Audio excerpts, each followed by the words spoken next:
అయిపోయి ఎలక్షన్ దగ్గరలో చంద్రబాబు నాయుడు గారు బాదుడే బాదుడు జగన్మోహన్ రెడ్డి ఒక మధ్యతరగతి వ్యక్తిని నిలబడనివ్వట్లేదు అని చెప్పి ప్రచారం చేశారు. ఈరోజు ఒక సామాన్యుడు బతికే పరిస్థితిలో ఉన్నామా లేదా ఆంధ్రాలో? అసలు ఎక్కడుందండి ఇవాళ పెట్రోల్ మళ్ళీ పొద్దున మార్నింగ్ వాళ్ళ నుంచి పెట్రోల్ రేట్లు పెరిగినాయంట. బంగారం కొనొద్దు అంటున్నారు. నిత్యావసర వస్తువులు పెరిగిపోతాయి కదా. ఏం చేశారు వీళ్ళు ఇవాళ? ఒక సామాన్యుడికి ఏం జరుగుతుంది ఇవాళ? ఒక పెట్రోల్ రేటు పెరిగితే ఆటోమేటిక్గా అన్నీ పెరిగిపోతాయి కదా.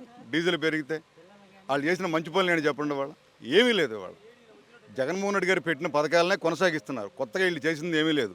అవి కూడా సగం సగమే. సచివాలయాలు వేస్ట్ అన్నాడు, ఆర్బీకేలు వేస్ట్ అన్నాడు. వాటి వల్ల పరిపాలన జరుగుతుంది ఇవాళ. జగన్ గారు పెట్టినవి అన్నీ ఇవాళ.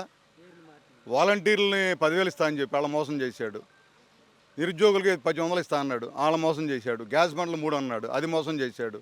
ఎవరికి సంపూర్ణంగా చేశాడు? ఆయన పెట్టిన మేనిఫెస్టోలో అన్ని పథకాలు పెట్టాడు. ఆయన పెట్టిన అమౌంట్ ఎంత, బడ్జెట్ ఎంత? అన్ని పచ్చి అబద్ధాలండి. అన్ని జనంకి అర్థమైపోయింది. మనం ఎన్ని మాట్లాడుకున్నా కూడా 2029లో జగన్ సీఎం అవడం ఎవరు ఆపలేరు. అది కానీ పవన్ కళ్యాణ్ గారు వాలంటీర్ల వల్లే అమ్మాయిలు మిస్ అయ్యారు, ఇంకా జగన్మోహన్ రెడ్డి రాడు, మేము 15 ఏళ్ళు కూటమి బంధం నడుస్తుంది అంటున్నారు. అధికార దాహం కోసం అండి. పవన్ కళ్యాణ్ గారు చంద్రబాబు నాయుడికి ఆయన చెప్పినట్టు నడుచుకుంటూ అంత అబద్ధాలు అన్నీ కూడా. మరి వాళ్ళు తీర్చుకోమరేమో డిప్యూటీ సీఎం కదా ఇవాళ. అంతమంది బయటకు తీర్చుకోమరి ఇవాళ. అమ్మాయిలు ఏమైపోయారు? సుగాలి ప్రీతి కేసు ఏమైపోయింది? ఆయన చాలా అరిచాడు గట్టిగా, ఊగిపోయాడు మనిషి. వాళ్ళు తీర్చుకోమరి. నీకు అధికారం నీకు ఇచ్చాడుగా, నీకు డిప్యూటీ సీఎం కదా నువ్వు. ఆ పవర్ వాడు తీ. ఏం చేసావు మరి ఇవాళ? ఏమీ లేదు. ఇప్పుడు తమిళనాడులో విజయ్ గారు గెలిచాక వైసీపీ వాళ్ళు పవన్ కళ్యాణ్ గారు ట్రోల్ చేస్తున్నారని చెప్పి జన సైనికులు బాధపడుతున్నారు. నిజంగా వైసీపీ వాళ్ళు పవన్ కళ్యాణ్ ఎందుకు టార్గెట్ చేశారంటారు విజయ్ గెలిచాక?